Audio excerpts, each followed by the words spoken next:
Hi! Good morning, classmates! This is me again, Ellycka Rowen Tubig, for another informative and very engaging topic. So before I begin, I want you to know that I am looking forward for your participation and attention as I discuss about this very interesting topic, which is the gender perspectives in young adult literature.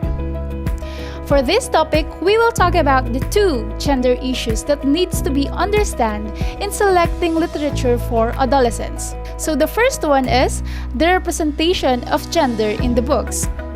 The second one is the differences in the reading habits of female and male young adults. Worldwide literacy scores indicate that boys do not perform as well as girls. For example, in England, girls' scores are higher than boys in English when tested at ages 7, 11, 14, and 16. In Australia, a 1996 survey found that literacy scores for boys are declining over a 10-year period. Also, a report on the National Center for Educational Statistics National Assessment for Educational Progress of 1992 to 2000 reading assessments in the United States said that between 1998 and 2000, the gap between boys and girls' scores increased, wherein the percentage of girls are above the proficient level in 2000, and for boys, the percentage in 2000 was not significantly different from 1992. So that's really bad. However, what does all these statistics means? In simple terms, it shows that girls are better than boys when it comes in reading books.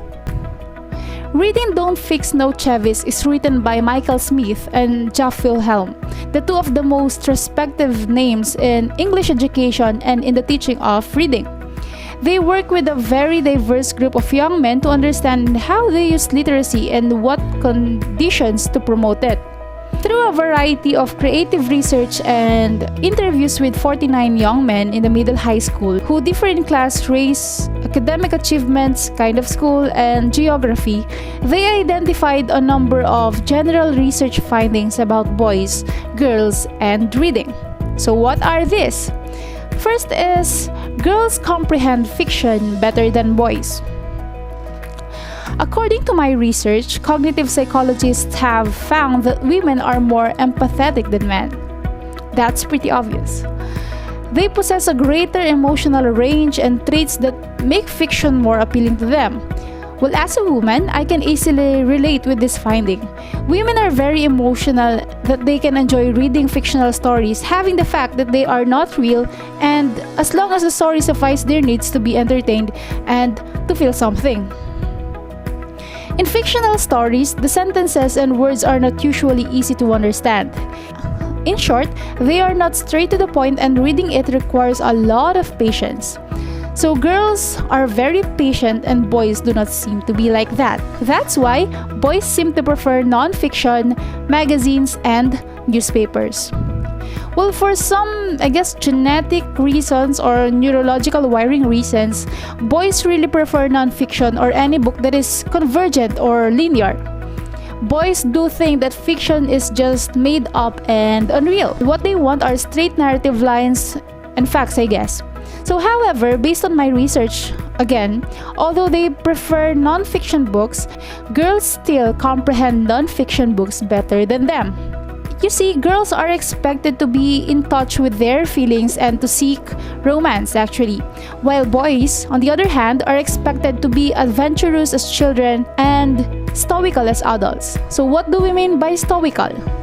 It is accepting whatever happens without showing emotions. The second one is girls enjoy leisure reading more than boys. Well, obviously, majority of the boys are not really into reading unlike girls, right? Instead of spending their leisure time reading, they would rather play computer games, basketball, and other sports-related activities rather than sitting on a couch holding a book while reading. Girls, on the other hand, would enjoy their extra time reading. Well, in my personal perspective, reading books is like putting yourself on the characters of the story.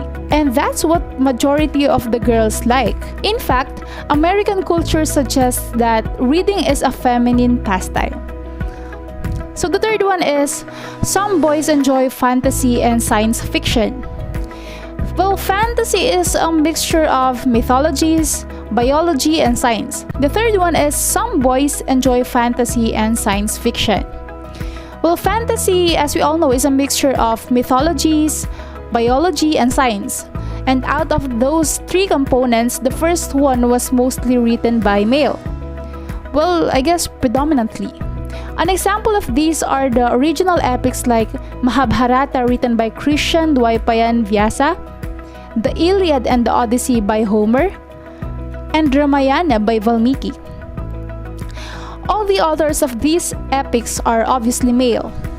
Since fantasy were used to be written by men, I guess the probability is the stories are rooted to the male's initial emotions like combat, conquest, and maybe magic.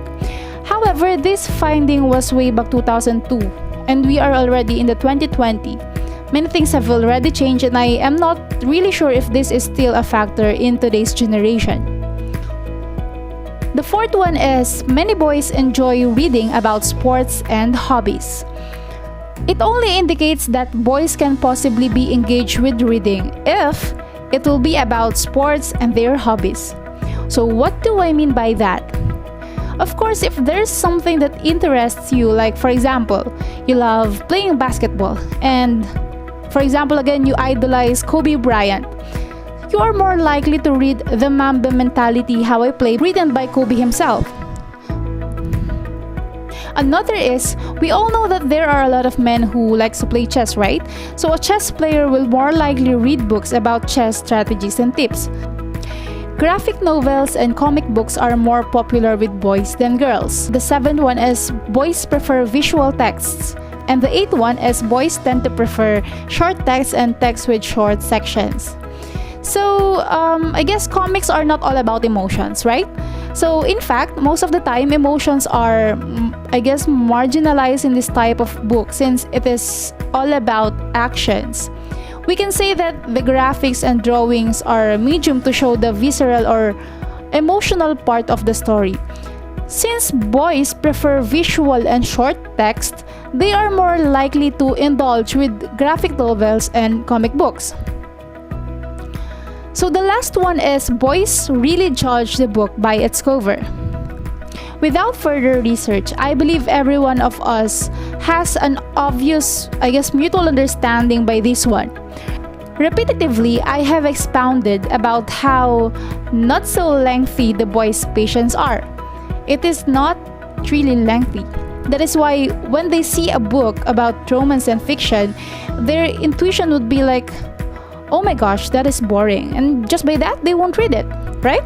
Again, these findings may be true or maybe not true, given the fact that this research finding was conducted 18 years ago. So I am calling the attention of everyone, especially boys, to let not this finding define and measure how good reader you are. Alright, so that's all for my topic, and I really hope that you have learned a lot from today's discussion. Thank you very much for your attention and time. Goodbye! God bless us always.